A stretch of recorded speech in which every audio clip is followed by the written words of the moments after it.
Dos uno. This is an energy drink. And this is a cup of coffee. What do these two drinks have in common?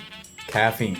With 94% of adults drinking caffeine, odds are you do too. We're going to show you 3 simple ways that are backed by research to increase your productivity with caffeine. This is the UPtrack.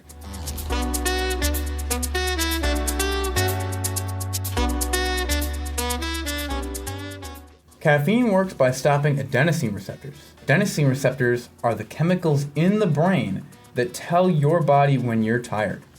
When you drink caffeine, it causes chemicals like cortisol and adrenaline to circulate in your body, which leads to an increased feeling of alertness and focus for most. A common myth of caffeine is that it's a substitute for sleep. That's simply not true. Although it blocks the brain from detecting sleep-inducing chemicals, it doesn't actually refresh the body system.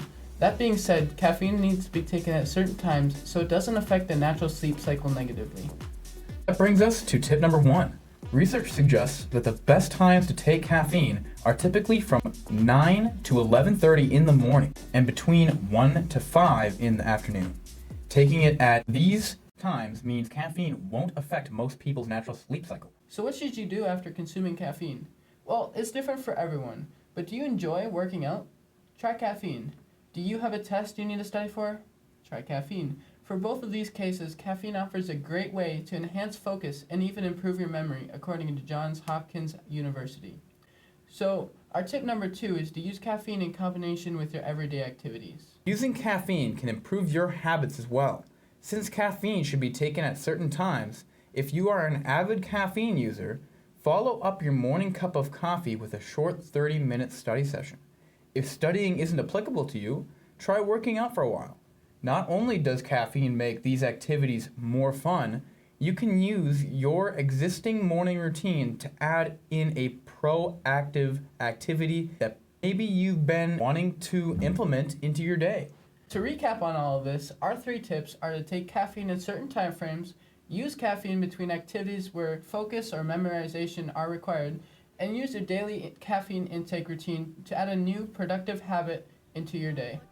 Although caffeine has its benefits, it's important to regulate your intake. According to the Mayo Clinic, 200 to 400 milligrams is the Goldilocks amount of caffeine to take. Caffeine abuse, or generally amounts over 600 milligrams a day, can have significant negative long-term effects.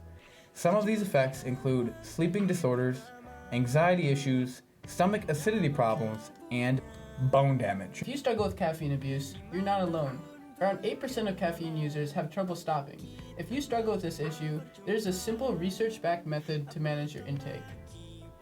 An easy first step is to gradually shift the drinks you consume to healthier substitutes. Drinks like green tea are generally recommended because although they have caffeine, they also have polyphenol compounds like EGCG that are known to be a preventative of skin tumors and stomach cancer. That's according to MountSinai.org. The next step is to simply set a reasonable goal on the amount of drinks you want to consume. Giving the issue attention is a great way to induce change. So this simple step is crucial to your success.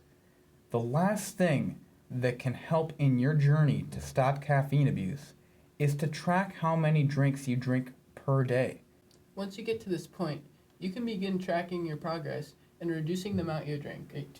Thanks for watching. We hope this video has given you an insight on how to optimize your caffeine intake so you can increase productivity and avoid negative long-term effects. Check out our other videos and feel free to subscribe. We're going for double digits at this point, so help us out. Until next time, stay on that UPtrack.